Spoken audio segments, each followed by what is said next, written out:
हरियाणा की राजनीति के कद्दावर नेता व पूर्व सीएम ओपी चौटाला बेशक आज हमारे बीच में नहीं है, लेकिन उनकी यादें अब भी हमारे बीच में हैं। उनकी जिंदगी से जुड़ा एक किस्सा आपको बताएंगे, जब पिता देवीलाल ने अपने बेटे ओपी चौटाला को घर से ही निकाल दिया था। 1978 की बात है। ओम प्रकाश चौटाला के पिता देवीलाल हरियाणा के मुख्यमंत्री हुआ करते थे। चौटाला साउथ ईस्ट एशिया के एक सम्मेलन में बैंकॉक गए हुए थे। 22 अक्टूबर को वे भारत लौटे थे। दिल्ली एयरपोर्ट पर कस्टम विभाग ने जब उनके बैग की तलाशी ली तो करीब 4 दर्जन घड़ियां और 2 दर्जन महंगे पेन बरामद हुए थे। जल्द ही ये खबर फैल गई कि देवीलाल का बेटा ओम प्रकाश चौटाला तस्करी में पकड़ा गया है। देवीलाल उस समय चंडीगढ़ पीजीआई में अपना इलाज करवा रहे थे। जब देवीलाल को इसकी जानकारी हुई तो उन्होंने प्रेस कॉन्फ्रेंस बुलाई। कॉन्फ्रेंस में उन्होंने साफ लहजे में कह दिया कि ओम प्रकाश के लिए मेरे घर के दरवाजे हमेशा के लिए बंद हो चुके हैं। हरियाणा के वित्त मंत्री रहे संपत सिंह ये बताते हैं कि चौटाला घड़ियों की स्मगलिंग नहीं करते थे। सीएम का बेटा होने के नाते विदेश दौरे पर थे तो गिफ्ट में घड़ियां उन्हें मिली थी। जांच हुई तो चौटाला निर्दोष पाए गए। इसके बाद देवीलाल ने भी अपने बेटे को माफ कर दिया था। देवीलाल की 5 संतानों में से सबसे बड़े ओम प्रकाश चौटाला का जन्म 1 जनवरी 1935 को हुआ था। शुरुआती शिक्षा के बाद ही चौटाला ने पढ़ाई छोड़ दी थी। इसका जिक्र करते हुए उन्होंने एक इंटरव्यू में भी कहा था कि उस जमाने में बेटों का बाप से ज्यादा पढ़ा होना अच्छा नहीं माना जाता था। ऐसे में मैंने पढ़ाई छोड़ दी थी। हालांकि साल 2013 में शिक्षक भर्ती घोटाले के दौरान जब चौटाला तिहाड़ जेल में बंद थे तब उन्होंने 82 साल की उम्र में पहले 10वीं और फिर 12वीं की परीक्षा पास की थी।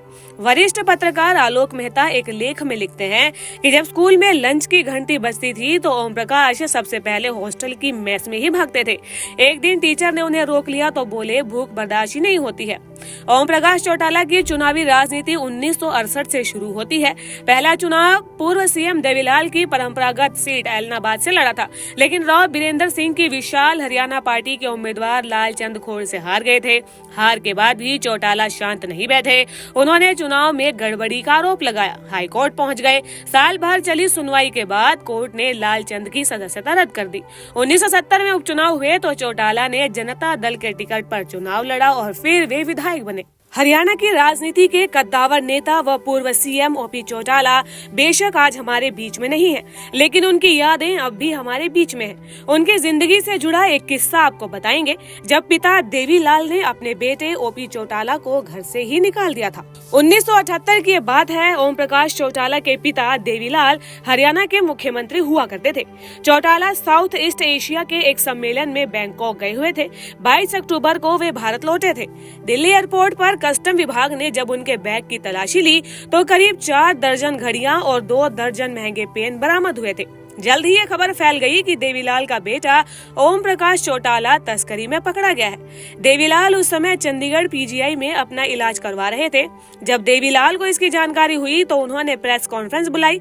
कॉन्फ्रेंस में उन्होंने साफ लहजे में कह दिया कि ओम प्रकाश के लिए मेरे घर के दरवाजे हमेशा के लिए बंद हो चुके हैं। हरियाणा के वित्त मंत्री रहे संपत सिंह ये बताते हैं कि चौटाला घड़ियों की स्मगलिंग नहीं करते थे। सीएम का बेटा होने के नाते विदेश दौरे पर थे तो गिफ्ट में घड़ियां उन्हें मिली थी। जांच हुई तो चौटाला निर्दोष पाए गए। इसके बाद देवीलाल ने भी अपने बेटे को माफ कर दिया था। देवीलाल की 5 संतानों में से सबसे बड़े ओम प्रकाश चौटाला का जन्म 1 जनवरी 1935 को हुआ था। शुरुआती शिक्षा के बाद ही चौटाला ने पढ़ाई छोड़ दी थी। इसका जिक्र करते हुए उन्होंने एक इंटरव्यू में भी कहा था कि उस जमाने में बेटों का बाप से ज्यादा पढ़ा होना अच्छा नहीं माना जाता था। ऐसे में मैंने पढ़ाई छोड़ दी थी। हालांकि साल 2013 में शिक्षक भर्ती घोटाले के दौरान जब चौटाला तिहाड़ जेल में बंद थे तब उन्होंने 82 साल की उम्र में पहले 10वीं और फिर 12वीं की परीक्षा पास की थी। वरिष्ठ पत्रकार आलोक मेहता एक लेख में लिखते हैं कि जब स्कूल में लंच की घंटी बजती थी तो ओम प्रकाश सबसे पहले हॉस्टल की मेस में ही भागते थे। एक दिन टीचर ने उन्हें रोक लिया तो बोले भूख बर्दाश्त ही नहीं होती है। ओम प्रकाश चौटाला की चुनावी राजनीति 1968 से शुरू होती है। पहला चुनाव पूर्व सीएम देवीलाल की परंपरागत सीट ऐलनाबाद से लड़ा था, लेकिन राव बीरेंद्र सिंह की विशाल हरियाणा पार्टी के उम्मीदवार लालचंद खोड़ से हार गए थे। हार के बाद भी चौटाला शांत नहीं बैठे। उन्होंने चुनाव में गड़बड़ी का आरोप लगाया। हाई कोर्ट पहुंच गए। साल भर चली सुनवाई के बाद कोर्ट ने लालचंद की सदस्यता रद्द कर दी। 1970 में उपचुनाव हुए तो चौटाला ने जनता दल के टिकट पर चुनाव लड़ा और फिर वे विधायक बने।